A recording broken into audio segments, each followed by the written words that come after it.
বৌমাকে ঘরে তোল শঙ্খ। কে তুমি? আমি তোমাকে চিনি না। শঙ্খ, আপনি আপনার পাগল ছেলেকে আমার সাথে বিয়ে দিয়ে আমার জীবনটা নষ্ট করে দিয়েছে। মা, একমাত্র তুমিই পারবে আমার শঙ্খকে ভালো করে তুলতে। আমার ভিখারি বাবা সবকিছু বিক্রি করে আমাকে বিয়ে দিয়েছে। আমার ফিরে যাওয়ার পথ নেই। আমি দিনরাত এক করে ওকে সুস্থ করে তুলবো। বৌমা, তুমি শঙ্খকে নিয়ে 6 মাসের জন্য কোথাও বেড়াতে যাও। 6 মাস পর আমি এখন সম্পূর্ণ সুস্থ। তুমি আমার কে হও পদ্ম? সেটা না হয় ঘরে গিয়েই বলবো। এই মেয়েটাকে আমার ভীষণ ভালো লেগেছে। তুমি কথা বলে আমার সাথে সেট করে দাও না পদ্ম। ওই মেয়েটা কি করবে শঙ্কর? তুমি কি চাইছো আমাকে বলো না, আমি তোমাকে দেবো। তার মানে তুমি আমাকে পাওয়ার জন্য আমার সেবা করছো? শঙ্খ, শঙ্খ, আমি যে কোনো ভাবে ওকে তোমার কাছে এনে দিচ্ছি। শুনুন।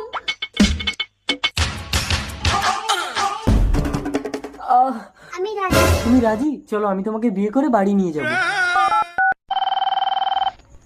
হ্যালো, বাবা, আপনার ছেলে সম্পূর্ণ সুস্থ হয়ে গেছে। আজই বউ নিয়ে বাড়িতে আসছে। এই কই গো, শুনছো?